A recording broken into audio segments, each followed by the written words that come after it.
तो hello guys, आज हम लोग पढ़ने वाले हैं क्लास 10 मैथ प्रश्नावली 1.2 ना।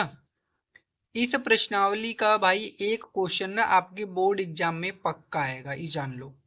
मतलब इससे ना हर साल एक क्वेश्चन पूछता है, ये फिक्स है। तो बढ़िया सा आपको क्या करना है, इसको पढ़ना है। क्योंकि इसको अगर आप पढ़ लेते हो तो आप अपना 2 या 3 नंबर तो पक्का कर लोगे एक क्वेश्चन का। ठीक है, तो चलो स्टार्ट करते हैं। देखिए, पहला क्वेश्चन है कि सिद्ध कीजिए कि रूट में 5 एक अपरिमेय संख्या है। हमको क्या करना है ना, कि सिद्ध करना है कि ये जो रूट में 5 है ना, ये क्या है, अपरिमेय संख्या है। ठीक है ना। अब देखो, ये पहला क्वेश्चन आपका थोड़ा सा बड़ा रहेगा, उसके बाद जो दोनों नीचे क्वेश्चन है वो छोटे छोटे रहेंगे। ठीक है, तो सबसे पहले क्या करते हैं कि इस पहले क्वेश्चन को देख लेते हैं क्या बोला है। ठीक है, तो हमने भाई पहले से ही क्वेश्चन लिख रखा है, फिर आपको बताते हैं कि ये कैसे लगेगा। अब देखो, इसमें हमको सिद्ध क्या करना है। इसमें ना हमको सिद्ध करना है कि जो रूट में 5 है उसको हमको अपरिमेय संख्या सिद्ध करना है। तो हम मानेंगे ना कि जो रूट में 5 है उसका है परिमेय संख्या है। इसका उल्टा मानेंगे, ये बोला है अपरिमेय संख्या सिद्ध करने के लिए, तो हम परिमेय संख्या मानकर इसको करेंगे। ये तरीका है। ठीक है, तो आप क्या करोगे, मानोगे कि माना, ठीक, माना रूट में 5 एक परिमेय संख्या है। क्या है, परिमेय संख्या है। ठीक, अब जब ये परिमेय संख्या है तो हम इसे p बटे क्यू के रूप में लिख सकते हैं, आपको भी पता है। तो रूट में 5 बराबर हो जाएगा p बटे के क्यू, जहां पर ये जो p और q है ये दोनों ना पूर्णांक है। ये p और q का है पूर्णांक, का ही पूर्णांक है। ठीक है, पी और क्यू का हमारे पूर्णांक है, और जिनका एच सी एफ का मतलब मस कितना आएगा, एक आएगा। ठीक है, इतना लिखना पड़ेगा, ये थोड़ा लिख दोगे ना बेटर हो जाता है। ठीक है, तो आपको क्या लिखना है कि जो रूट में 5 है उसको हम p बटे क्यू के रूप में लिख सकते हैं, और p और q का है पूर्णांक है, जिनका एच सी एफ क्या आएगा भाई, एक आएगा। ठीक है, अब देखो, अब क्या करोगे, यहाँ पर रूट में 5 बराबर p बटे क्यू हो गया। ठीक है, अब क्या करना है, देखो, अब इस q का ना गुणा इसमें कर दोगे, तो यहाँ से p बराबर निकालोगे तो क्या आएगा, इसका इसमें गुणा होगा तो रूट में 5 और यहाँ से ये q, इतना आ जाएगा। अब इसके बाद क्या करोगे ना, दोनों पक्षों का वर्ग कर दो। वर्ग करोगे तो ये जो रूट है वो खत्म हो जाएगा, तो लिखोगे दोनों पक्षों का वर्ग करने पर। ठीक है, वर्ग करेंगे तो यहाँ से हो जाएगा p का स्क्वायर, और यहाँ से रूट में 5 क्यू का भाई स्क्वायर। ठीक है, अब यहाँ से p का स्क्वायर भाई p स्क्वायर, हाई जो रूट है स्क्वायर से खत्म आ जाएगा तो खाली 5 बचेगा, और क्यू का स्क्वायर क्या होगा, क्यू स्क्वायर हो जाएगा यहाँ पर। ठीक है, इतना हो जाएगा। अब देखो ये 5 गुणे में है, ये गुणे में ना, इधर आएगा तो क्या होगा, भाग में हो जाएगा। भाग में होने का मतलब क्या है कि जो पी स्क्वायर है वो 5 से क्या होगा, विभाजित होगा, होगा ना। इसका मतलब ये है, जैसे मैं थोड़ा सा आपको समझाऊं, यहाँ पर देखो, यहाँ पे ये लिखा है पी स्क्वायर ना, अब बराबर 5 क्यू स्क्वायर है। तो ये 5 गुणे में इधर आएगा तो भाग में, तो पी स्क्वायर बटे के 5 होगा, और बराबर इधर आ जाएगा क्यू स्क्वायर। मतलब ये जो पी स्क्वायर है वो 5 से कट रहा है, तो बटे में है मतलब काटेगा ना, तो जब पी स्क्वायर 5 से विभाजित है तो है जो पी भी होगा ना वो 5 से विभाजित होगा। इसका मतलब ये है कि जैसे देखो, जैसे मान लो 3 इसका स्क्वायर है वो 3 से विभाजित है, तो है जो 3 है वो तो 3 से विभाजित होगा, तो आप कहोगे हाँ सर, तो बस वही। तो आपको करना क्या है, आपको ये लिखना है कि पी स्क्वायर ना, क्या लिखोगे, पी स्क्वायर 5 से विभाजित है, पी स्क्वायर 5 से विभाजित है, अतः टी भी 5 से विभाजित होगा।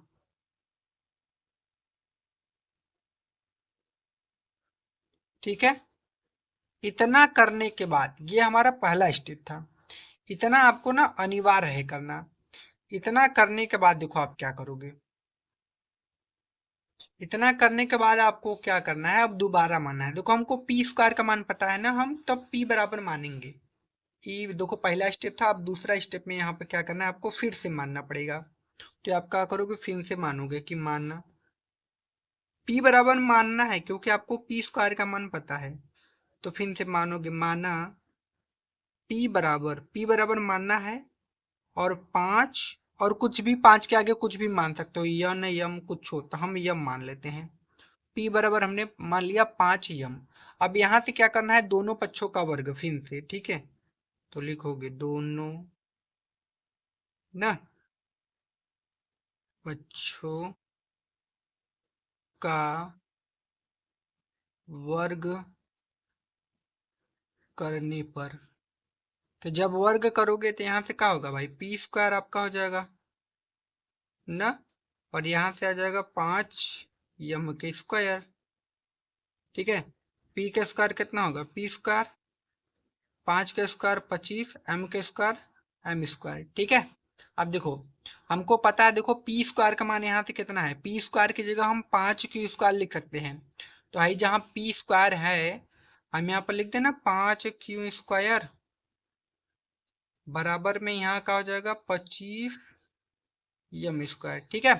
अब इस 5 है वाला 25 5 बार में कटेगा, तो क्यू स्क्वायर बराबर का आ जाएगा 5 यम स्क्वायर। अब मेरे भाई ध्यान दे देखो, भाई जो 5 है गुण में, इधर आएगा तो भाग में, मतलब ये जो क्यू स्क्वायर है ना, क्यू स्क्वायर ये 5 से विभाजित होगा। तो ये जो क्यू है ना वो का होगा 5 से विभाजित होगा, तो आप क्या लिखोगे, क्यू स्क्वायर 5 से विभाजित है।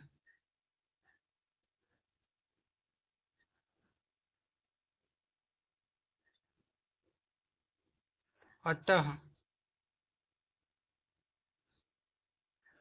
क्यू भी 5 से विभाजित होगा ना। अब देखो एक बात आपने समझा, आपने देखा कि ये जो P है वो 5 से भी विभाजित है, और Q भी 5 से विभाजित है। इसका मतलब P और Q दोनों 5 से विभाजित है। तो मेरे भाई जब भाई P और Q दोनों 5 से विभाजित है, तो इस P और Q का HCF 1 आ जाएगा। तो जब HCF 1 आ गया, इसका मतलब ये परमेय संख्या नहीं है। काहे कि अगर HCF 1 आया तो परमेय संख्या होगा, अगर HCF 5 आ गया तो परमेय संख्या नहीं है। देखो P और Q दोनों 5 से कटे तो HCF 5 आया, लेकिन अगर ये परमेय संख्या है तो HCF आना कितना चाहिए, 1। लेकिन HCF 1 नहीं आया ना, इसका मतलब ई का है, ई अपरमेय संख्या है। तो लिखोगे नीचे, इसके बाद लिखोगे अतः हमारी अवधारणा अवधारणा गलत साबित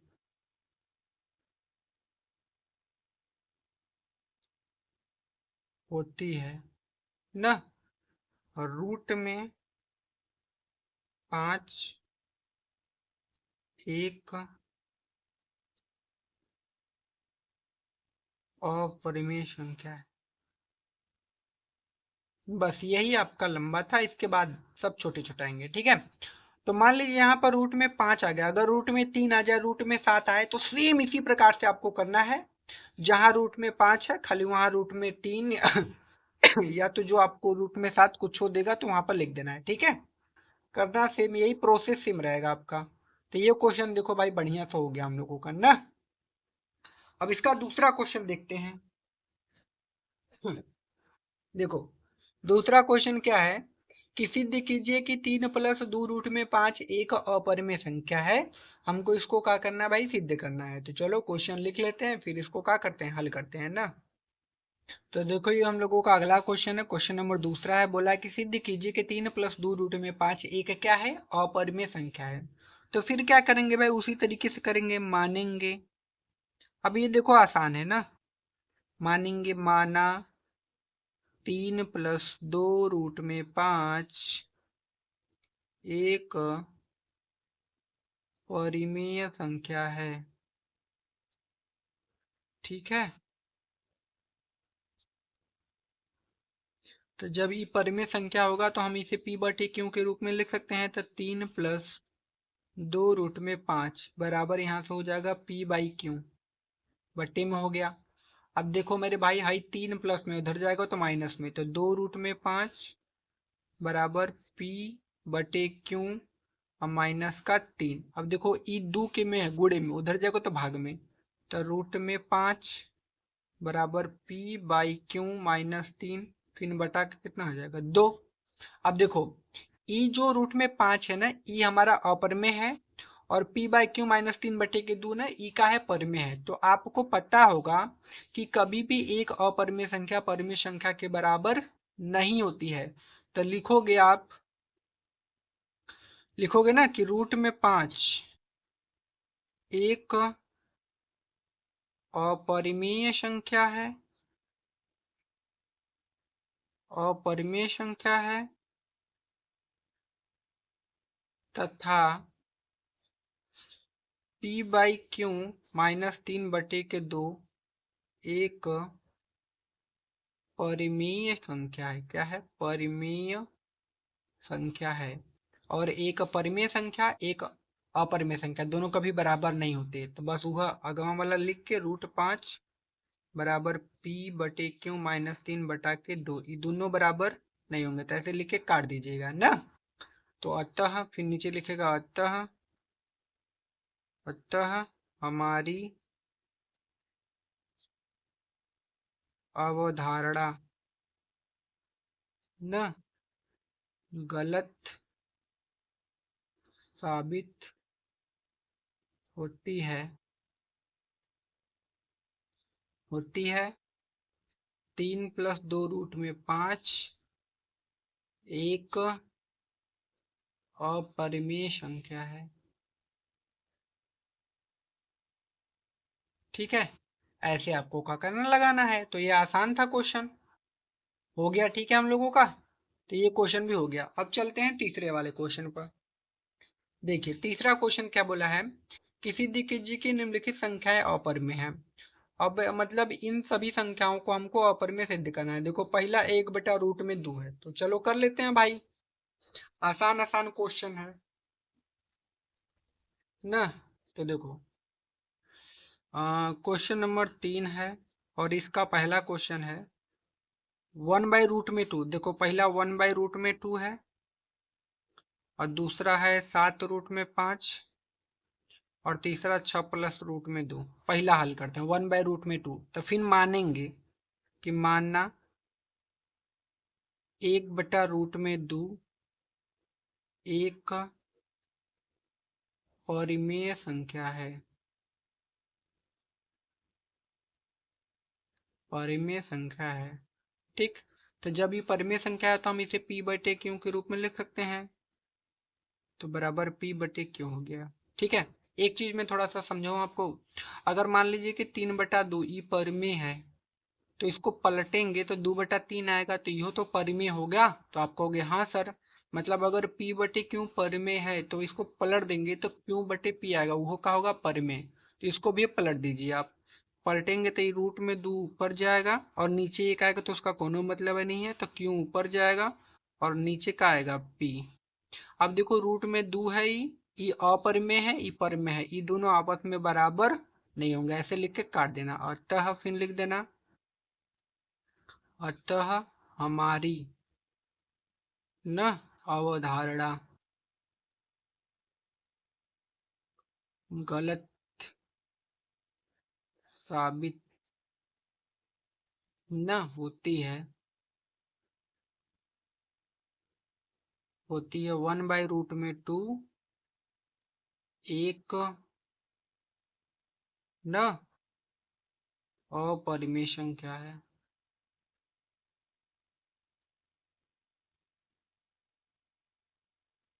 ठीक है, हो गया, बस यही करना था। ठीक है, अब इसका दूसरा भी बगल में ही देख लेते हैं इधर ना। देखो ये पहला था, दूसरा दूसरा है 7 रूट में 5, तो फिर क्या करेंगे, मान लेंगे कि माना 7 रूट में 5 एक परिमेय संख्या है। क्या है, परिमेय संख्या। तो जब ये परिमेय संख्या है तो भाई हम इसे p बटे क्यू के रूप में लिख सकते हैं ना। अब देखो ये 7 गुणे में उधर जाएगा तो भाग में, तो रूट में 5 बराबर p बटे क्यू फिर बटे में 7। अब देखो ये पर में है, ये अपर में, कभी भी ये दोनों आपस में बराबर नहीं होते हैं, काहे कि एक है पर में और एक है अपर में, बराबर नहीं होते हैं। तो फिर लिखोगे अतः हमारी अवधारणा गलत साबित होती है।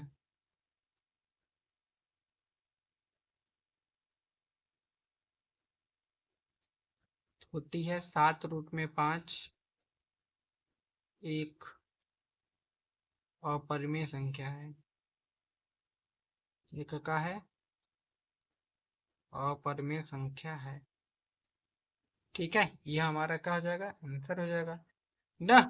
अब मेरे भाई देखो एक लास्ट क्वेश्चन है ना, क्वेश्चन नंबर ये तीसरा, इसको आपको करके मुझे कमेंट में बताना है कि आंसर आपका आया कि नहीं आया। ठीक है ना, तो कमेंट कर दोगे, मुझे पक्का यकीन है कि आप तुम लोग ये कर लोगे। ठीक है ना, तो ये प्रश्नावली आपकी होती है भाई खत्म। तो मिलते हैं अगली वीडियो में, तब तक के लिए धन्यवाद। और वीडियो अच्छी लगे तो चैनल को भाई सब्सक्राइब कर दीजिएगा, वीडियो को लाइक कर दीजिएगा। मिलते हैं अगली वीडियो में, ठीक है।